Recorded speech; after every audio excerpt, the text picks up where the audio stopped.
Hey guys, welcome back to my channel. So today we're going to be talking about the monstrous, heartless, and wicked dad who broke his 2-month-old baby's arm through beating. Can you even imagine that? How does any man in his right senses beat up a 2-month-old child? Like, who does that? How?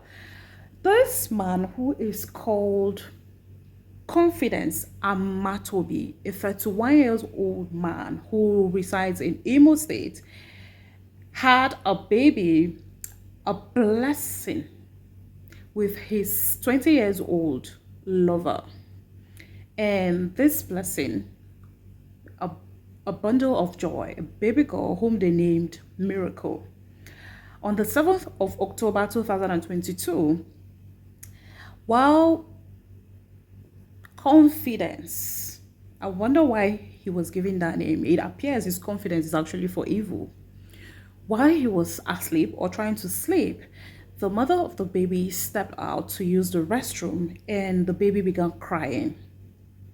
Nothing strange in that. I mean, that is almost expected of babies of that age, even those above that age, And while that baby was crying, Confidence Amatobi claimed he needed to sleep.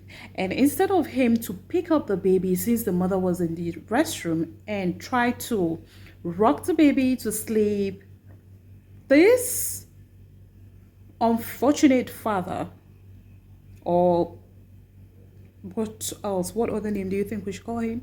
You name him.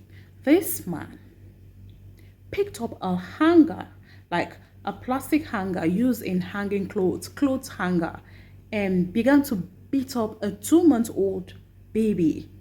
He beat up that child, lifted her by the arm, of course, rough handled her, and when the mother got back from the restroom, she noticed that one of the arms of the baby was not sitting right. And when she inquired from the father, he said it's just something minor, that the bone shifted and the bone was going to fix itself back. O'Shea, medical doctor, or should I say pediatrician now? So, of course, at that point, he knew he had done something very terrible. And instead of him to try to take that child to the hospital to remedy the situation as early as possible, guess what this man did? He locked up his wife and baby in the house, threatened her not to go out or speak to anyone about what had happened, collected her phone. Oh yeah, he seized her phone just so she would not communicate with anyone concerning what had happened. He knew what he had done was terrible. And that lady was in that house with the little child, the 2-month-old child, nursing the arm which the father, so-called father, attached the arm with on a wood using a rubber band. According to him, the bone was going to attach back to its place. How? So, after days of depriving that child medical attention, of course, what do you expect? The hand began to rotten. So one of those days when the man went to work, the wife snuck out of the house and spoke to a neighbor, told them what had happened, and the neighbor gave her money and they went to the hospital. But of course, the first two hospitals they went to, they were rejected and referred to Federal Medical Center in Owerri.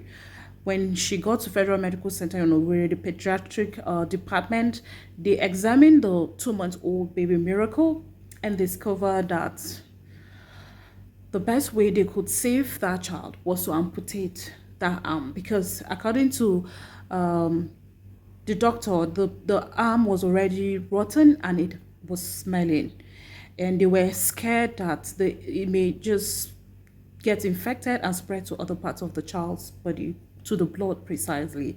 So they had to amputate a 2-month-old's arm to save him from infection for an evil act perpetrated by her own father.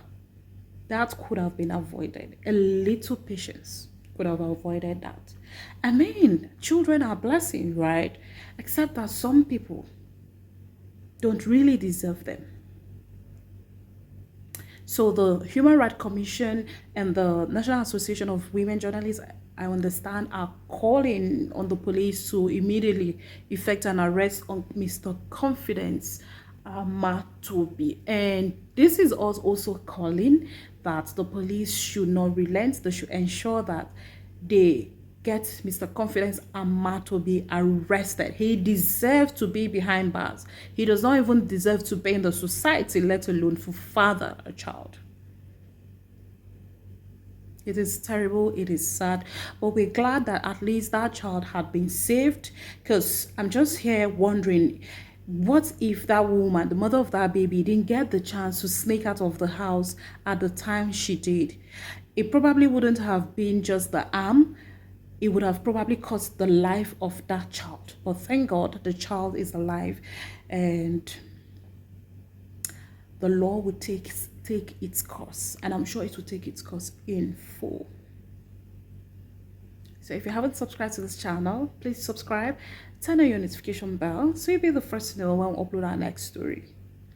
In the meantime, take care of yourself, take care of your emotions, be kind to yourself, be kind to the people around you, and always stay safe. I remain Dr. Sige Olokun, and I love you all.